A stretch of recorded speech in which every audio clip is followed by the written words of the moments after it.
안녕하세요, 멜묵상. 오늘은 사무엘상 7장 3절부터 17절 말씀 보도록 하겠습니다. 네, 이제 사무엘이 리더로 부상하는 장면이 나옵니다. 예. 이제 이 저기 그 법궤가 기럇 여아림으로 왔다고 그랬죠. 그리고 기럇 여아림에서 안전이 있었습니다. 그리고 20년이 지나요. 근데 이제 그 20년 동안은 어쨌든 이스라엘이 블레셋의 지배를 받는 시간이었어요. 그러니까 이제 굉장히 힘든 상황이었죠. 근데 문제는 뭐냐면은 블레셋의 지배만 받은 게 아니고 블레셋의 정신의 지배도 받았습니다. 이스라엘 백성들이 또 블레셋한테 영향받아가지고 우상 숭배도 한 거예요. 근데 그 와중에 이제 사무엘은 조금씩 조금씩 성장하고 있었고요. 선지자로서 그리고 이스라엘의 지도자로서 이제 떠오르고 있는 상황이었어요. 그 내용 이제 3절부터 보겠습니다. 그리고 그 과정 중에서 이제 사무엘은 이스라엘을 또 해방시키는 장면이 있는데요. 볼게요. 사무엘이 이스라엘 온 족속에게 말하여 이르되 만일 너희가 전심으로 여호와께 돌아오려거든 모든 마음으로. 그러니까 이들이 이 20년 사이에서 뭐 하나님을 기뻐하고 사모하고 이런 게 없진 않았어요. 근데 문제는 뭐냐면 전심으로 돌아오진 않았다는 거죠. 전심으로 돌아오려거든 이방 신들과 아스타롯을 너희 중에 제거하고 너희 마음을 여호와께 향하여 그분만을 섬기라. 그래야면 너희를 블레셋 사람의 손에서 건져내시리라. 그러니까 문제는 뭐냐면은 여호와를 안 섬긴 게 아니에요. 여호와만 섬긴 게 아니었던 거죠. 예. 여호와만 섬겨야 되는데 1계명이 뭐죠? 나 외에는 다른 신을 내게 두지 말라. 그러니까 신들이 너무 많았던 거예요. 그것도 1번 신, 최고의 신이 여호와가 아니었던 거예요. 그때 당시 모든 이방 신들은 쾌락을 이 보장했습니다. 실제로 이방 신들을 섬기는 그 신전에서는 뭐 성적인 뭐 어떤 그런 예식 같은 거, 제식 같은 게 있어가지고 이 그때 당시 남성들의 음란한 마음을 은근히 채워주기도 하고 그랬죠. 그런 상황에서 어떻게 했냐? 이제 이 우상을 제거해라 그러죠. 그러니까 뭐라 그래요? 어떻게 돼요? 이에 이스라엘 자손이 바알들과 아스타롯을 제거하고 여호와만 섬기니라. 그러면서 사무엘이 이르되 온 이스라엘은 미스바로 모이라. 미스바라는 장소로 모여요. 내가 너희를 위하여 여호와께 기도하리라 하며 그러니까 그들이 회개만 하는 게 아니고 회개뿐만 아니라 누가 필요해요? 중보자가 필요하죠. 제사장이 필요합니다. 예. 바로 사무엘이 그 제사장이었죠. 그들을 위해서 기도하는 사람. 그들이 미스바에 모여 물을 길어 여호와 앞에 붓고 이게 무슨 의식인지는 학자들마다 좀 논의가 있는데 결국은 이제 물을 쏟듯이 하나님 앞에 어, 자기 마음을 쏟는다라는 그 의식이었다고들 많이 합니다. 그날 종일 금식하고 거기서 이르되 우리가 여호와께 범죄하였나이다 하니라. 사무엘이 미스바에서 이스라엘 자손을 다스리니라. 자, 이때부터 사무엘이 이스라엘 전역의 정치 지도자로서도 이제 이 부상한 거죠. 이스라엘 자손이 미스바에 모였다함을 블레셋 사람들이 듣고 그들의 방백들이 이스라엘을 치러 올라온지라. 아마도 이제 아니 갑자기 이것들이 모여. 그럼 블레셋 입장에서는요. 자기들이 통치하고 있는 지역에서 사람들이 많이 모이면 기분이 안 좋죠. 그러니까 한 번씩 군기 한번 잡아줘. 그러면서 온 것 같아요. 이스라엘 자손이 듣고 블레셋 사람들을 두려워합니다. 당연히 두렵겠죠. 이스라엘 자손이 사무엘에게 이르되 당신은 우리를 위하여 우리 하나님께 쉬지 말고 부르짖어 우리를 블레셋 사람들의 손에서 구원하시게 하소서 하니 이때부터 이스라엘 백성들이 이제 사무엘의 기도를 믿고 있는 거죠. 사무엘이 뭐예요? 내가 너를 위해서 여호와께 기도하리라 이렇게 5절에서 말했잖아요. 그렇죠? 그래서 사무엘이 젖 먹는 어린 양 하나를 가져다가 온전한 번제를 여호와께 드리고 이스라엘을 위하여 여호와께 부르짖음에 여호와께서 응답하셨더라. 자, 며칠 전에 혹시 기억나시나요? 이스라엘 백성들이 블레셋한테 패배한 게 블레셋이 강해서가 아니고 이스라엘 백성들이 하나님과 떨어져서라고 그랬죠. 그렇죠? 그러면 블레셋을 승리하는 방법은 뭐겠어요? 이스라엘 백성들이 하나님과 다시 사이가 좋아지는 거죠. 하나님께 제사를 드립니다. 그리고 이 중보자 사무엘이 기도합니다. 그리고 하나님과 다시 좋은 관계가 맺고 이제 하나님 아닌 다른 우상들을 내던지기 시작합니다. 그러니까 어떻게 돼요? 사무엘이 번제를 드릴 때 블레셋 사람이 이스라엘과 싸우려고 가까이 오매 그날의 여호와께서 블레셋 사람에게 큰 우리를 바라요 그들을 어지럽게 하시니 그들이 이스라엘 앞에 패한지라. 이스라엘 사람들이 미스바에서 나가서 블레셋 사람들을 추격하여 벳갈 아헬까지 이르기까지 쳤더라. 그러면서 어떻게 했냐? 사무엘이 돌을 취하여 미스바와 센 사이에서 이르되 여호와께서 여기까지 우리를 도우셨다 하고 그 이름을 에베네셀이라 하니라. 예. 이 에베네셀이라는 장소가 사실 우리가 좀 이따 보겠지만 4장 1절에 보면요. 이스라엘 백성들이 법궤 들고 나갔다가 블레셋한테 박살났던 장소기도 해요. 예. 그곳에서 하나님 여기서 우리를 패했지만 우리 또 여기까지 도와주셨다라고 고백을 합니다. 그리고 이에 블레셋 사람들이 굴복하여 다시는 이스라엘 지역 안에 들어오지 못하였으며 여호와의 손이 사무엘이 사는 날 동안에 블레셋 사람을 막으심에 블레셋 사람들이 이스라엘에게서 빼앗겼던 성읍이 에그로로부터 가드까지 이스라엘에게 회복되니 이스라엘이 그 사방 지역을 블레셋 사람들의 손에서 도로 찾았고 또 이스라엘과 아모리 사람 사이에 평화가 있더라. 그쵸? 그 사무엘이 잘 영적으로 잘 다스리니까 어떻게 됐어요? 평화가 왔죠? 그 사무엘이 사는 날 동안에 이스라엘을 다스렸을 때 해마다 베델과 길갈과 미스바로 순회하여 그 모든 곳에서 이스라엘을 다스렸고 라마로 돌아왔으니 이는 거기에 자기 집이 있음이니라. 거기서도 이스라엘을 다스렸으며 또 거기서 여호와를 위하여 제단을 쌓았더라. 그러니까 뭐 이제 여기 오늘의 적용거리는 아니지만 참 이거 보면서 리더가 중요하다 이런 생각 되게 많이 해요.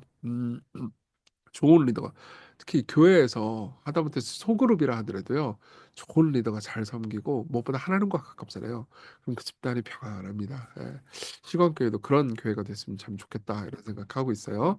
저를 여러분들 위해서 기대해 주세요. 근데 오늘 적용 딴 거예요. 자, 적용 첫째 하나님만 섬기기입니다. 하나님을 섬기는 걸 보충 수단으로 봐서는 안 돼요. 20년 동안 이스라엘 백성들이 하나님을 안 섬긴 건 아니었어요. 실제로 우리 오늘 본문은 3절부터지만 2절 마지막에 보면은 이런 표현이 있어요. 이스라엘 온 족속이 여호와를 사모했다라는 표현이 있어요. 그러니까 하나님을 안 섬긴 건 아니에요. 안 섬긴 건 아닌데 전심으로 섬긴 것도 아니죠. 약간 보충 수단으로 섬긴 겁니다. 그러니까 우리도 그럴 때가 있잖아요. 그러니까 대체로 우리 삶의 구원은 관계나 돈이나 뭐 인정이나 뭐 승진이나 우리가 가지고 있는 무언가 바라는 무언가를 통해서 구원을 바라지만 그게 잘 안 될 때, 그걸 얻고 싶은데 못 얻을 때 전능한 신으로부터 보충적인 능력을 얻고 싶습니다. 이러면은 생각해보세요. 아예 안 되죠. 예. 이 메리 에반스라는 학자가 이렇게 얘기해 줍니다. 하나님은 이스라엘 사람들이 블레셋 신들을 섬기는 동안에는 그들을 블레셋 사람들에게서 구원해 주지 않는다. 예. 그렇죠. 그건 당연한 거잖아요. 예. 이 미국 국적을 가진 사람을 우리나라 사람들이 왜 도와요? 예. 우리나라 국적을 가진 사람을 돕겠죠. 그러니까 국적을 안 바꾸면 도와주지 않는 거죠. 그러니까 핵심은 이겁니다. 하나님은 은혜로우신 분이지만 우리가 하나님만 섬기지 않고 하나님을 보충수단으로 섬기겠습니다라고 말할 때 우리가 그걸 멸시하는 거죠. 예. 그건 되게 잘못된 것이다. 이런 이야기를 이 본문이 해주는 겁니다. 그리고 그러다가 보세요. 이게 되게 중요한 지점 중에 하나인데 그렇게 내가 하나님만 섬기지 않았구나 회개해야겠다 그러면서 하나님만 섬기기 시작하잖아요. 그럼 항상 시험이 와요. 예. 여러분 이제 돈이 내 주인이 아닙니다. 주님만이 내 주인입니다. 그러면 꼭 돈과 연관된 시험이 올 수 있습니다. 관계와 연관된 시험이 올 수 있습니다. 그때 어떻게 돼요? 하나님을 의지하고 신뢰하십시오. 예. 사무엘도 그랬잖아요. 사무엘이 그들을 위해서 기도했고 제사를 지냈잖아요. 블레셋이 천스러운 것처럼 우리 삶에서도 오직 하나님만 섬겼는데도 불구하고 시련이 올 때가 있습니다. 그럼 어떻게 해요? 계속해서 그분을 구하십시오. 그분과 관계를 맺으십시오. 인내하세요. 예. 마태복음 6장 33절 예수님 말씀을 기억합시다. 그런즉 너희는 먼저 그의 나라와 그의 의를 구하라. 그리하면 이 모든 것을 너에게 더하시리라. 이 말씀을 기억합시다. 그리고 오늘 내가 주님만 섬기게 해주십시오. 이렇게 기도하세요. 두 번째, 우리 에베네셀 여호와. 아까 잠깐 말씀드렸지만 에베센에셀이라는 곳이 어떤 곳이었어요? 원래 법궤 가지고 블레셋이랑 싸우고 박살나고 법궤 뺏긴 곳 있죠? 그곳이 에베네셀이었어요. 4장을짜리 나옵니다. 근데 그러면 생각해보세요. 이곳에서 이게 연인이 있는데 이 자기 애인이 혹은 자기 배우자가 나 말고 다른 사람이랑 바람핀 장소 그 장소 다시 가고 싶겠어요? 아우 그냥 화가 날 거 아니에요. 근데 하나님께서는 에베네셀에서 또 이스라엘 백성들을 도우십니다. 이건 대단히 상징적인 거죠. 예. 오히려 우리는 이 모든 것을 보면서 이 장소에서 하나님 우리를 도우시다니 이 장소는 에베네셀은 우리의 죄를 말해주는 동시에 하나님의 은혜를 말해주는 곳이다. 예. 여러분들도 여러분들의 죄와 하나님의 은혜를 말해주는 장소가 있을 수 있습니다. 여러분들이 과거에 경제적으로 혹은 하나님께 예배로 하나님과의 관계에서 타락한 지점 근데도 불구하고 하나님께서 여러분들을 도우시고 사랑해 주시고 함께 하신 그 지점들이 있을 수 있습니다. 지금 여러분들이 타락한 상황에서 하나님을 간절히 찾을 수도 있겠죠. 예.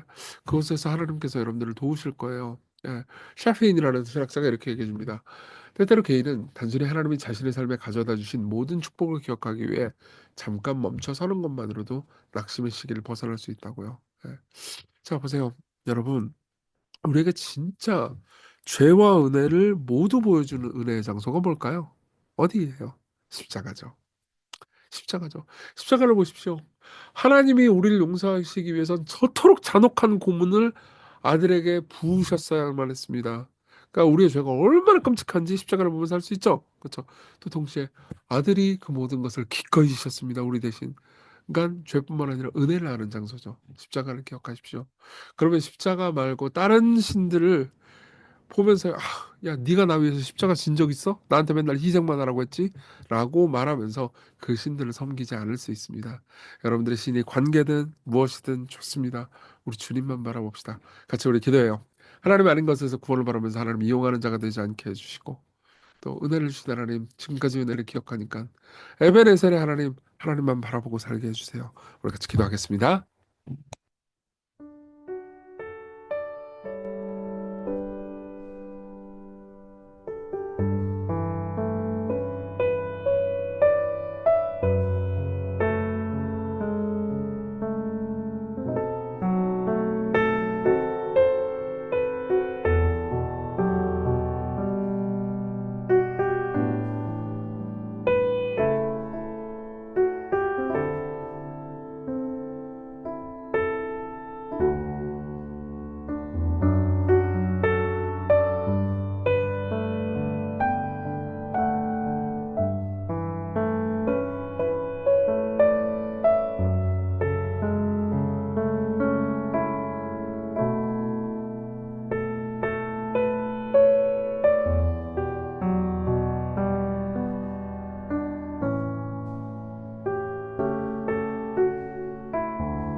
기도하겠습니다.